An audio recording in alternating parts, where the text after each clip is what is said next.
We're taking a look at an install that we did in San Rafael, and that features a Kronos bluestone porcelain paver.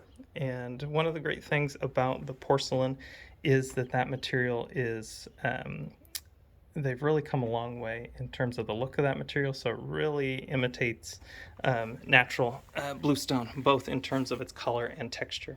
And what they actually do to create this material is they image pieces of natural bluestone and then are able to imprint those images into the porcelain tile itself.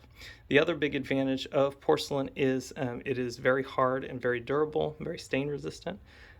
So it gives a lot of advantages. It's also very consistent. All the pieces are exactly the same in terms of thickness and size, and that's definitely not the case with natural quarry cut bluestone.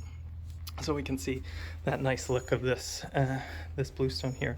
This was a 2x2 pattern that we used for this patio, and then we used a 24-inch by 12-inch soldier course, and that was held in place with steel edging and then finished with a polymeric sand joint that finishes off these joints here. And then one of the nice things about this Kronos material is they have some larger size availability as well.